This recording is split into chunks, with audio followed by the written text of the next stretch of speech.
Thank you very much sir. ഉള്ള price മുഴുവൻ മാറിക്കാണല്ലോ മിടുക്കി. ഒരു മിനിറ്റ് നിൽക്കണം, ഞാൻ കാറിങ് കൊണ്ടുവരാം. അപ്പൊ ഞാൻ വരട്ടെ സാർ. ശില്പയുടെ വീട് എവിടെ? നാട് ഇവിടെ ഇല്ല, വടക്കാ. ഈ സിറ്റി പക്ഷെ ഞങ്ങൾക്ക് വീടുണ്ട്. അച്ഛൻ എന്ത് ചെയ്യുന്നു? അച്ഛനില്ല, ഹീസ് നോ മോർ. മരിച്ചിട്ട് 8-10 കൊല്ലമായി. അപ്പൊ പിന്നെ അമ്മ വർക്ക് ചെയ്യുന്നുണ്ടോ? ഉണ്ട്, ഷീസ് എ പ്രൊഫസർ. ഇവിടെയാണോ? അല്ല, ഗവൺമെന്റ് കോളേജിൽ. ഇപ്പൊ ഇവിടെ വന്നിട്ടുണ്ടോ? ഇല്ല, അമ്മയ്ക്ക് ഞാൻ ഇതിലൊന്നും പാർട്ടിസിപ്പേറ്റ് ചെയ്യുന്നതേ ഇഷ്ടമല്ല. അപ്പൊ ഈ ട്രോഫിയും പ്രൈസസും ഒക്കെ എന്ത് ചെയ്യും? ശില്പയുടെ അടുത്ത് പോകണമെന്ന് പറഞ്ഞ് ബഹളം വയ്ക്കില്ലേ?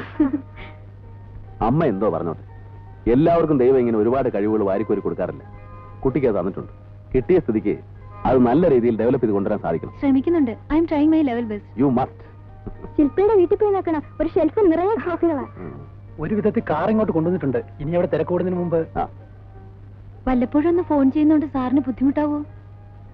എനിക്ക് ഇങ്ങനെ ഒരു എൻകറേജ്മെന്റ് ഇതുവരെ കിട്ടിയിട്ടില്ല. അത് തരാനും വേറെ ആരുമില്ല.